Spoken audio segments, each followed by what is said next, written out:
Emergency, فوراً پیسہ فوراً مل جائے، دولت، عہدہ، منصب، شفا فوراً مل جائے، کوئک اینڈ فاسٹ کا یہ کلچر. دیکھیے اگر آپ ڈاکٹر یا نرس ہیں اور ہسپتال کے ایمرجنسی وارڈ میں کام کرتے ہیں پھر تو ٹھیک ہے، ورنہ ہر کام میں ایمرجنسی نہ ڈالیے. یہ تصویر دیکھیے گا، یہ امرود ہے، ایک ہی درخت کی ایک ہی شاخ پہ یہ 2 امرود لگے ہیں، ایک پک چکا ہے اور دوسرا ابھی نہیں پکا. اس کا مطلب ہے ہر کام کا ایک وقت ہوتا ہے. ایک ملک میں ایک شخص 2 مرتبہ صدر بنا، پورا ٹینیور اس نے مکمل کیا اور 55 سال کی عمر میں ریٹائر ہو گیا. اسی ملک میں اگلا صدر جو بنا اس کی عمر 70 سال تھی. تو یعنی ایک بندے کا کیریئر 55 سال میں ختم ہو رہا ہے اور دوسرے کا 70 سال میں شروع ہو رہا ہے. ہم سب اپنے ٹائم زون میں آپریٹ کر رہے ہیں.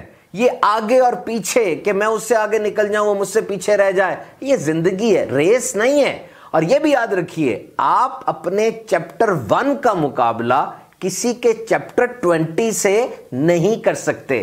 کبھی کبھار ہوتا ہے نا کہ آپ کوئی چیز چاہتے ہیں کہ مجھے مل جائے اور آپ کو اس وقت وہ نہیں ملتی، بڑی کوفت ہوتی ہے، لیکن کچھ عرصے کے بعد احساس ہوتا ہے، نظر آتی ہے حکمت کہ فلاں وقت میں وہ چیز نہیں ملی تو بہت اچھا ہوا. قرآن مجید میں آیا بے شک تمہارا رب اللہ ہے جس نے آسمان و زمین 6 دن میں بنائے. اللہ تعالیٰ قادر تھا کہ آسمان و زمین 1 لمحے یا اس سے کم میں پیدا فرما دیتا، لیکن اس میں حکمت بھی ہے اور بندوں کے لیے سبق بھی کہ ہر کام تحمل مزاجی اور آہستگی کے ساتھ کیا جائے. ہاں کچھ کاموں میں جلدی کرنی چاہیے، جیسے گناہ سے توبہ کرنے میں، نماز پڑھنے میں جلدی کرنی چاہیے، کف مل جائے تو لڑکی کی شادی میں جلدی کرنی چاہیے، اور میت کی تجہیز و تکفین یعنی تدفین کے معاملات میں جلدی کرنی چاہیے.